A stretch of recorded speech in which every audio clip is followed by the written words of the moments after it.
The hip joint is another joint that is very flexible. It's a similar structure to the joint of the shoulder, but it's a little bit deeper, so the movement is a little bit less, which is probably quite a good thing. There's another interesting thing about the hip joint and the femur or the thigh bone, which is worth just having a quick look at, because the thigh bone itself doesn't go straight into the socket in the ilium or the pelvis bone. If you take a quick look at this as I'm holding it here, this is the femur coming up here, and you see it sort of comes straight up and ends here in this big lump, which you can actually feel. If you feel here and move like this, you can feel that lump actually moving and rotating. That will be where you're holding it.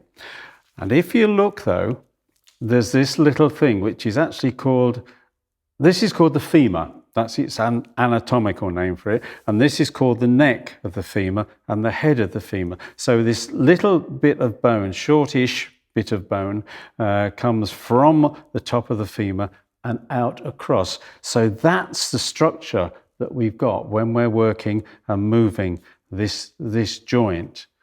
It's moving all this bit, not going straight into there.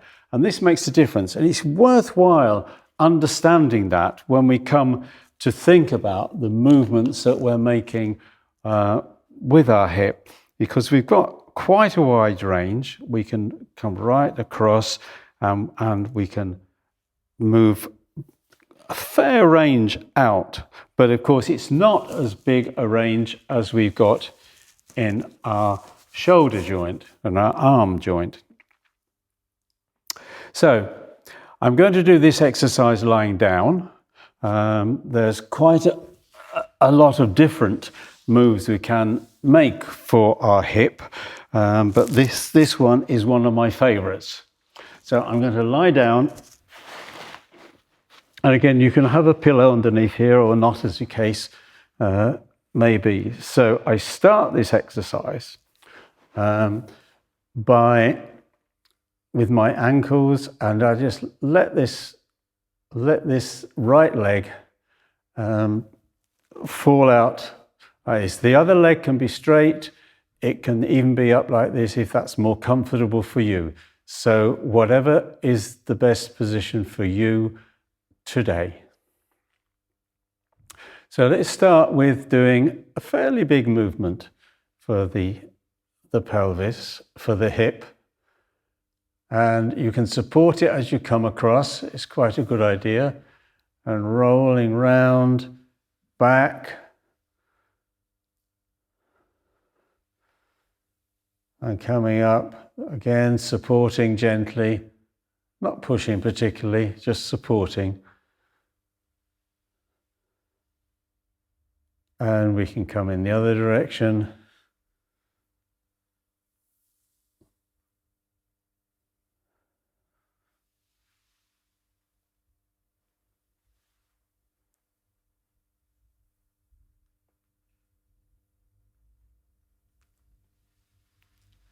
So these are the zeros, the circles.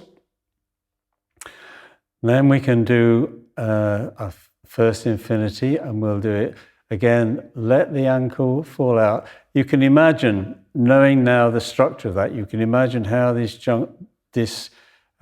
joint here is actually working. And for an infinity, we can come up. We come across here, round at the top, back across, and it's a little more complicated of a movement.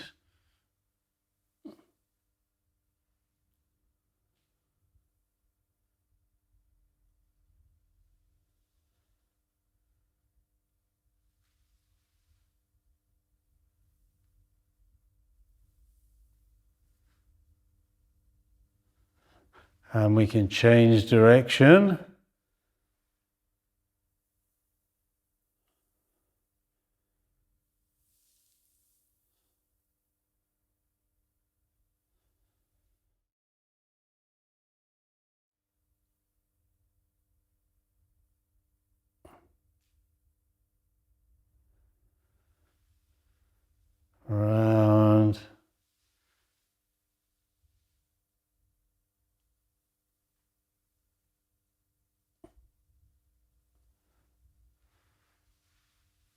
and back to neutral.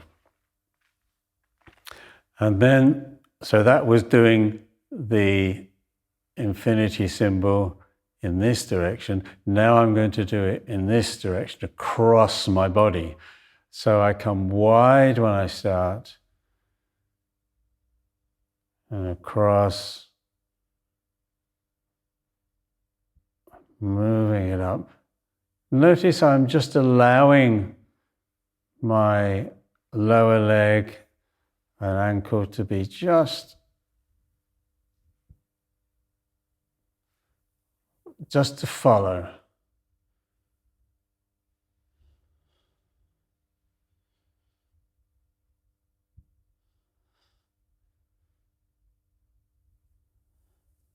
And the other direction.